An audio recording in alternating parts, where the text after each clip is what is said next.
Assalamualaikum warahmatullahi wabarakatuh, sahabat Green Oceana sekalian.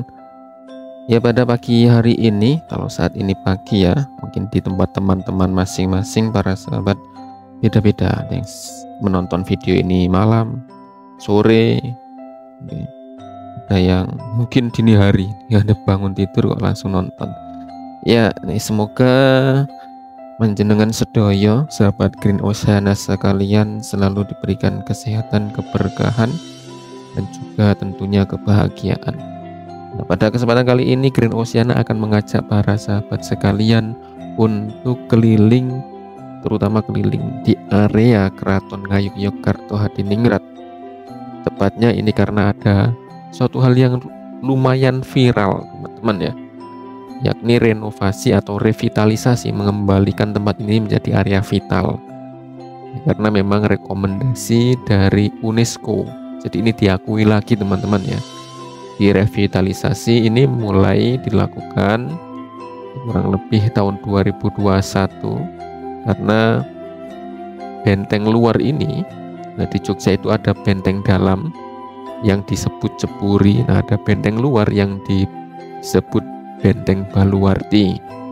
Nah ini karena sekitar 200 tahun yang lalu ada serbuan kolonialisasi dan juga ada gempa, sehingga membuat bangunan tembok yang asli itu terkikis dan digantikan bangunan-bangunan lain secara bertahap. Nah kemudian pada tahun 2021 kurang lebihnya, sumbu filosofi kota Yogyakarta mulai direvitalisasi lagi, dan yang menjadi cakupan bagian dari proses pengakuan dari UNESCO bahwasannya aset Keraton Yogyakarta menjadi salah satu warisan penting dunia. Nah, pada akhirnya Benteng Baluwarti itu masuk bagian pentingnya. Secara spesifik benteng ini kemudian direvitalisasi ya, tepatnya sesuai dengan peraturan Wali Kota Yogyakarta nomor 118 tahun 2021 tentang rencana detail mengenai tata ruang kota Yogyakarta mulai tahun 2021 sampai 2041. Masya Allah, ini bisa teman-teman lihat di sisi kiri ya, sudah mulai proses ini ada di tembok selatan barat teman-teman. Ini ada di tembok selatan barat seperti ini ya kondisinya. Nah, sudah mulai ada pembongkaran dari rumah-rumah warga yang memang menempati lokasi yang dulunya berdiri tegak Benteng Baluwarti. Nah, jadi Benteng Baluwarti itu kalau kita lihat denah teman-teman ya, kurang lebih berbentuk persegi. Nah, yang dikelilingi oleh empat pojokan ini disebut dengan jokteng. Nah, ada jokteng yang baru saja kita lewati, jokteng kulon.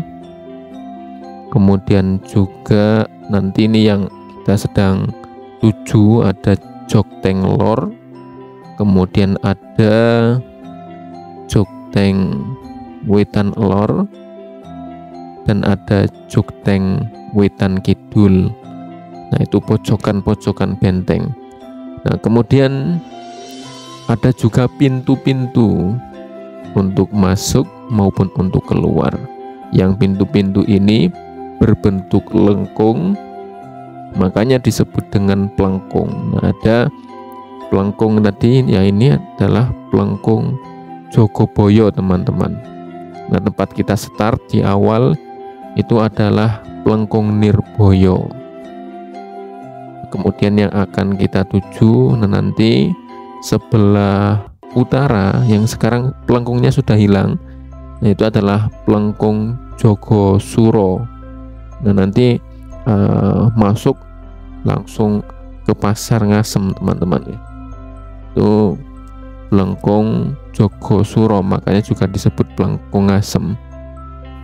Nah ini pelengkung Jogoboyo teman-teman. Ini Plengkung Jogoboyo.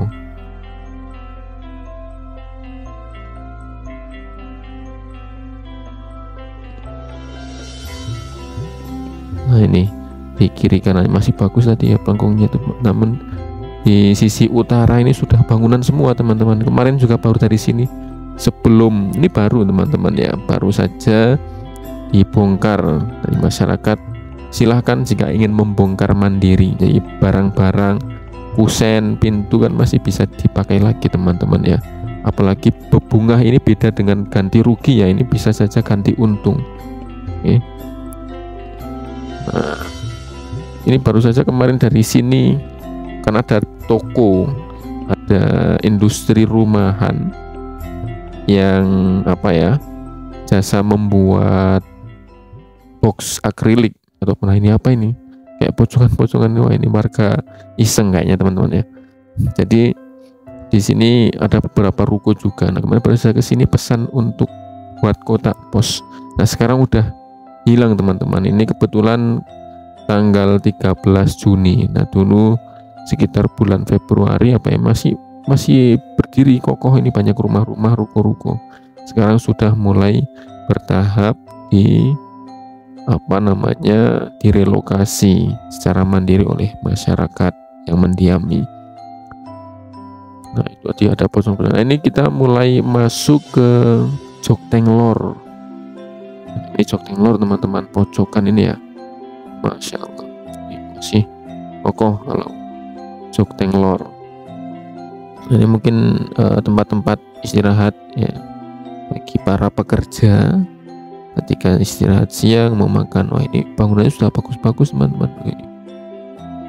Wah ini sudah masuk dalam keraton, ada pohon ketapang kencana varigata juga ya.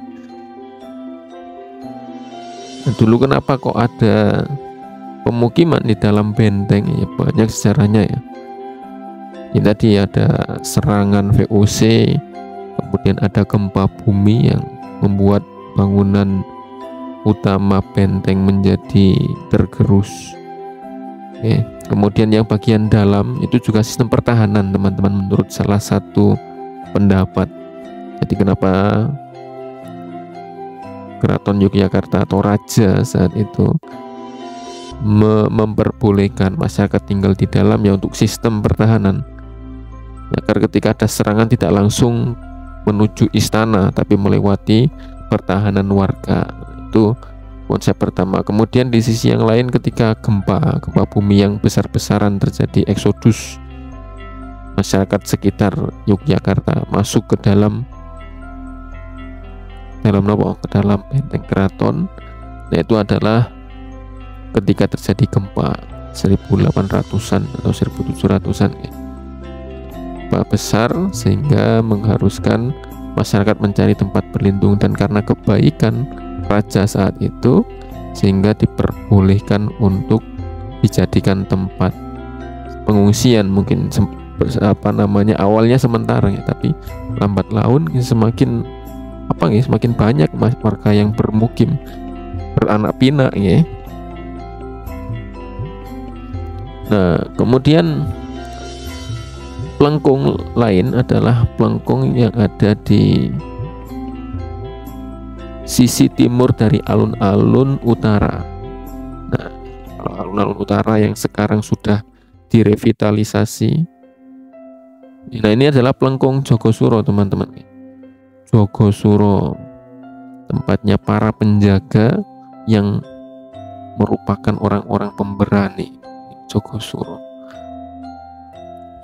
Nah, kita mau ke arah pelengkung Tarunosuro. Nah itu yang ada di timur dari alun-alun utara. Nah, alun-alun utara yang biasa viral dibuat nyanyi-nyanyi, ada pendopo lawas atau apa ini namanya.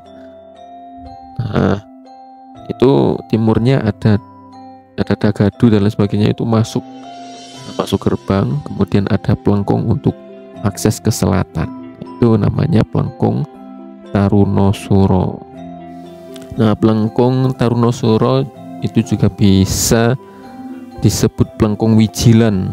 Nah itu di sebelah timur laut Lalu ada pula Plengkung Madiyasuro atau Plengkung Gondomanan di sebelah timur, dan nanti juga ada Plengkung Nirboyo atau Plengkung Gading itu di sisi selatan. Nah ini kita ini sepertinya salah jalan teman-teman. Nah coba kita cari akses.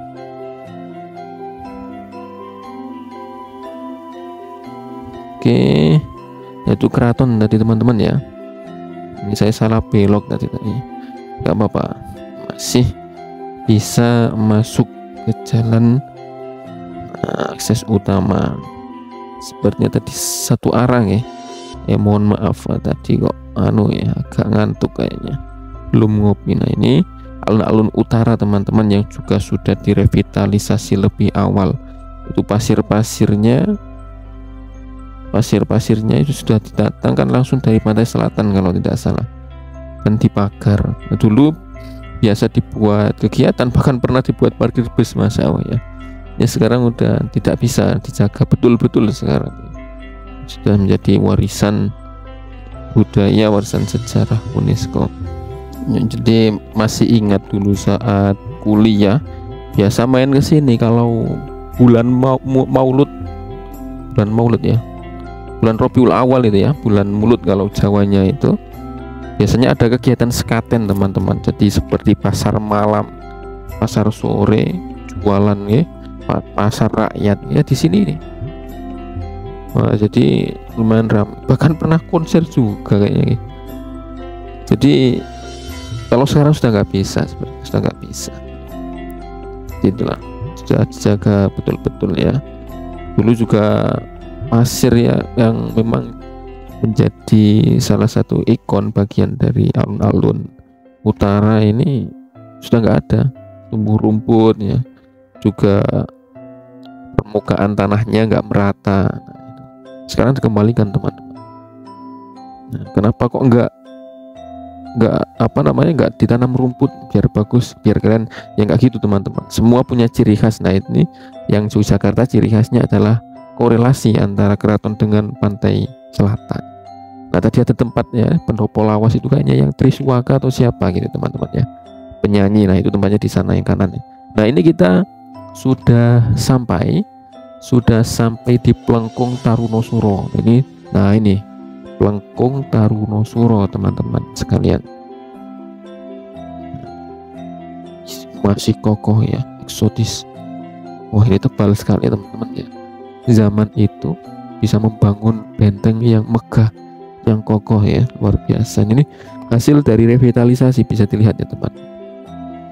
Jadi tidak hanya membangun tembok yang besar yang megah, tapi sekaligus ada taman ya, ada sisa tanah yang menjadi batas antara tembok dengan jalan.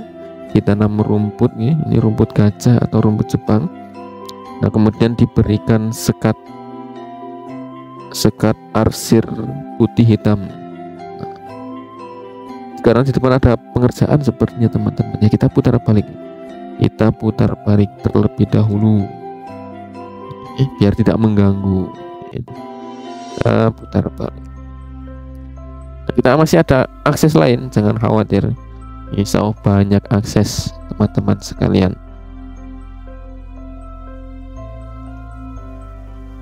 Ya, ini update tanggal 13 Juni 2024. Nah, kalau teman-teman ingin tahu suasana Jogja yang benar-benar terasa Jogjanya ya di sekitar sini. Ini kentara sekali teman-teman ya. Trotoarnya, kemudian hiasan lampu, tiang lampunya, nah itu kan khas ya. Ada tembok-tembok kayak gini teman-teman ya, bekas keraton. Jadi ada baluarti, ada cepuri. Nah cepuri yang bagian dalam, ada beberapa bagian dari cepuri. Jadi ya, beberapa sisi jalan yang masih bisa kita lihat berbaur dengan jalanan umum. Nah, kita coba menyusuri jalanan ini untuk ketemu tembok yang sebelah timur. Nah tadi karena mau akses Plengkung Tarunosuro, ya, itu yang berdekatan dengan Jokteng Lor Wetan. Nah namun karena ada perbaikan jalan sehingga kita agak berputar. Tuh di depan sudah kelihatan temboknya. Nah itu adalah tembok yang sisi timur. Nah sedikit ke kiri nanti ketemu Jokteng Lor Wetan, berarti ya Jokteng Lor Wetan itu yang dekat Jogjatronik, dulu pusat perbelanjaan elektronik yang sekarang agak sepi karena ya jualan online semua ya. Ini temboknya masuk luar biasa ya, itu rumput gajah kayaknya. Nah itu ke arah selatan.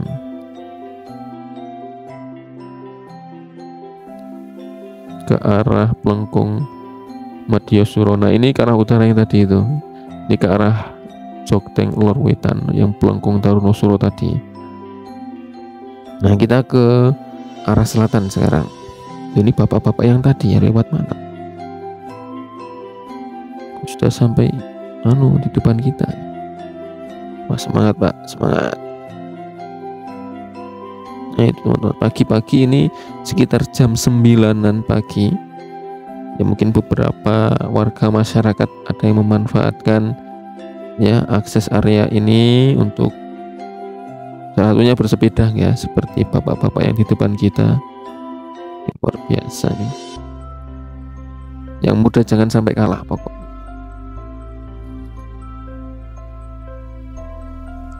Jadi teman-teman sekalian, untuk Benteng Keraton Yogyakarta tersendiri dibangun oleh Sri Sultan Hamengkubuwono I, pendiri Kesultanan Yogyakarta. Namun saat itu benteng luar itu baru menggunakan bilah-bilah kayu gelondongan. Kemudian baru dilanjutkan oleh Sri Sultan Hamengkubuwono II. Pada masa itu bangunan benteng diperkuat lagi dengan menggunakan dinding dari batu bata, kemudian diplester dengan campuran pasir, gamping, dan tumbukan bata merah. Jadi dulu mungkin nggak seperti semen sekarang ya teman-teman ya. Kenapa? Karena pakai gamping dan pasir yang warna putih itu. Makanya ini temboknya kan khasnya. Tidak kemudian putihnya seperti putih-putih tembok rumahan. Nah ini kita sudah sampai di area Plengkung Madiosuro ya, Plengkung Madiosuro sebelah timur. Nah ini cuman pelengkungnya sudah nggak ada, gerbang yang bentuk pelengkungnya. Nggak tahu apakah setelah renovasi atau revitalisasi ini dikembalikan ke bentuk asalnya. Nah ini teman-teman, pekerjaan di sini cukup besar ya, cukup banyak ya. Nah kemudian sebenarnya dalam pengerjaan ini pernah terjadi beberapa eksiden ya. Ada salah seorang pekerja yang meninggal karena terkena reruntuhan rumah pada saat proses pembongkaran. Satu meninggal, satu luka-luka. Meninggal satu. Kemudian juga ada peristiwa yang cukup menyita perhatian publik saat itu, yakni temuan tulang belulang manusia. Nah itu kurang tahu kok bisa ada. Apakah itu tulang belulang manusia yang memang berkaitan dengan proses perjuangan mempertahankan wilayah negeri Kesultanan Ngayogyakarta Hadiningrat, atau memang eksiden peristiwa-peristiwa kriminal yang terjadi setelah itu. Nah itu belum tahu informasi lanjutan ya. Sebenarnya apakah sudah ada investigasi yang menjelaskan atas temuan itu atau tidak juga. Kok saya cari-cari di internet ya belum ada informasinya.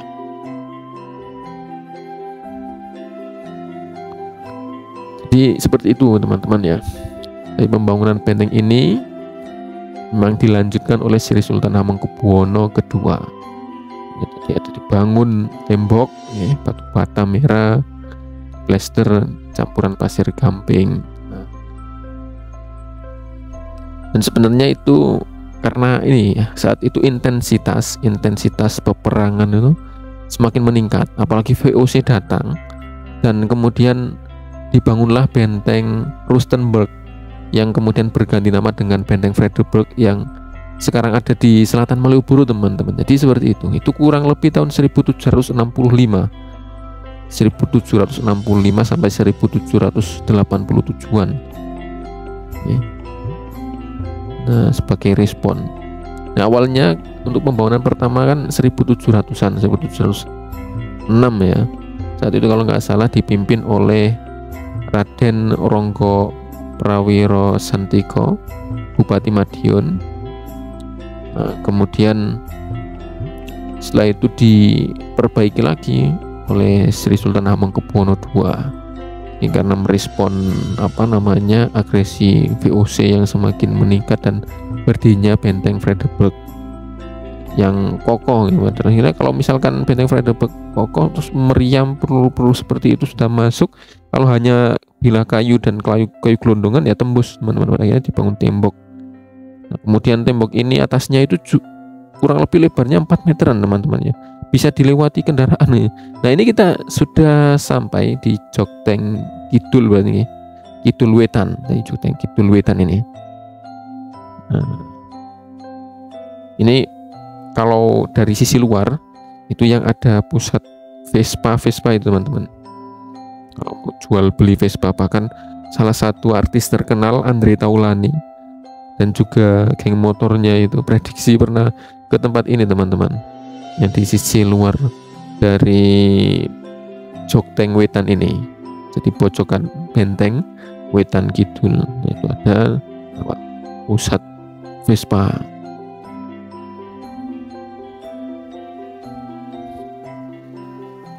Jadi pembangunannya sudah masif, teman-teman. Ini yang lama, ini sisa kalau nggak salah, ini masih sisa yang asli. Sebelum direvitalisasi memang seperti ini. Ini lebih pendek ya, teman-teman ya, tidak terlalu tinggi. Nah, karena memang bagiannya beda-beda. Ada mungkin bagian untuk keluar masuk prajurit. Nah, ada bagian yang lebih tinggi ya, karena satu dan lain hal. Nah, kalau di sisi selatan ini lebih rendah sebenarnya ya. Ini sekitar 1,5 meter lah ya, 1,5 meter mau ke 2 meter lah. Nah, kalau yang di sisi barat atau sisi utara tadi ada yang tinggi, teman-teman, kan sampai 3 atau 4 meter. Nah, kurang tahu ya kenapa kok tingginya beda-beda, apakah ada alasan tertentu atau tadi ada fungsi-fungsi yang berkaitan dengan aksesibilitasnya. Nah, suasananya Jogja banget, teman-teman. Nah, di depan itu kita sudah sampai di tujuan akhir ya, tempat kita pertama kali masuk. Nah, ini adalah Lengkung Nirboyo atau yang juga lebih dikenal dengan Lengkung Gading, teman-teman. Ini Sultan tidak boleh, Raja Jogja itu tidak boleh lewat sini, teman-teman.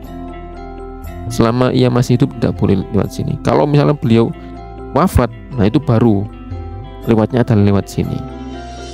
Nah, menuju ke makam Imogiri. Yaitu sekilas dari apa yang bisa disampaikan oleh Green Oceana. Sebaliknya kalau warga masyarakat biasa yang wafat tidak boleh lewat sini. Tapi kalau dia hidup boleh. Ini terima kasih. Assalamualaikum warahmatullahi wabarakatuh.